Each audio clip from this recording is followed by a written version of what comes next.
یہ پہلی سورج کی جب کرن نکل آتی ہے تو فجر کا وقت گویا کہ ختم ہو جاتا ہے. بعد میں اگر آپ کریں گے تو وہ قضائی نماز ہوگی.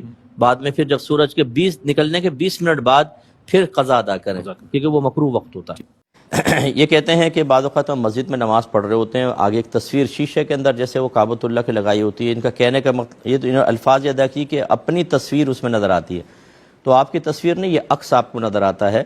تو نماز کا کیا حکم ہوگا؟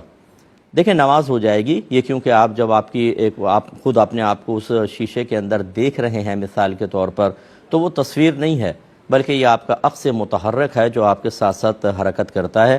اب اس میں یہ ضرور ہے کہ ایسا شیشہ سامنے لگانا کہ آپ کا عکس وہاں نظر آئے اور آپ کی نماز میں توجہ اس کی طرف ہو جائے، تو چونکہ یہ خلل نماز کا سبب بنے گا اس وجہ سے مکروہ ضرور ہے.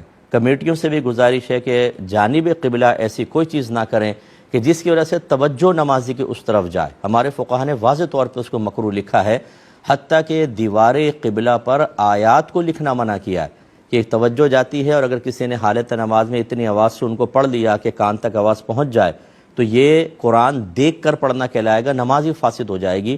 اس لیے دیوار قبلہ پر ایسی کوئی چیزیں نہ کریں جو انسان کی توجہ کے بانٹنے کا سبب بنے.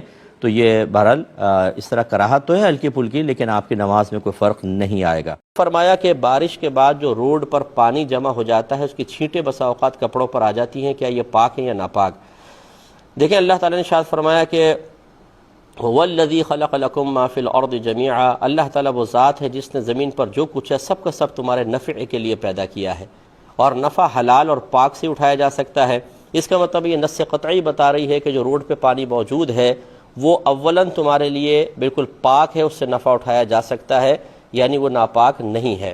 اب جب قرآن کی نص قطعی سے ثابت ہوا کہ ہر چیز پاک ہے تو اسے ناپاک قرار دینے کے لیے یقیناً کوئی نہ کوئی شرعی دلیل درکار ہے.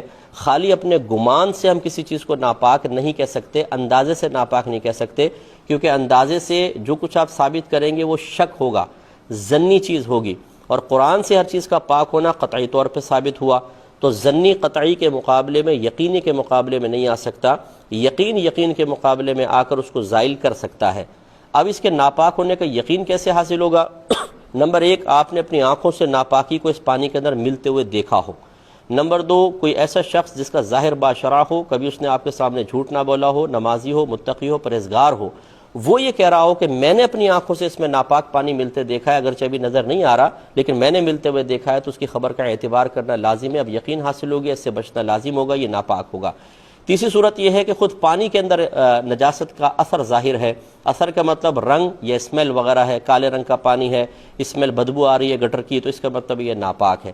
لیکن اگر یہ ذرائع موجود نہ ہوں، پانی گدلا ہے، تھوڑی بہت مٹی ہے اس میں ملی ہوئی، کوئی قریب گٹر نہیں ہے، آپ نے اپنی آنکھوں سے ناپاکی ملتے دیکھی نہیں، کوئی عادل شخص گواہی نہیں دے رہا، تو یاد رکھیں اس کو پاک ماننا واجب ہے، اس کو ناپاک نہیں کہہ سکتے ہیں. اور اگر یہ آپ کے کپڑوں تک پہنچ گیا تو آپ کے کپڑے بھی پاک رہیں گے. آستین، انہوں نے کہا کہ آدھی آستین پہن کر مرد نماز پڑھ سکتے ہیں کہ نہیں؟ بلا ضرورت تو نہ پڑھیں، بہتر ہے کہ پورا ڈھکا ہو، لیکن چونکہ مرد کی یہ نیچے کا حصہ کچھ ستر میں داخل نہیں ہے، اگر وہ آدھی آستین کے ساتھ بھی نماز پڑھتا ہے اس کی نماز ہو جائے گی، زیادہ سے زیادہ مکروہ تنزیہی ہوگی. یعنی شریعت نے پسند کیا ہے کہ پورا ڈھکا ہو، لیکن نہیں بھی ہے تو نماز بہرحال اس کی ہو جائے گی.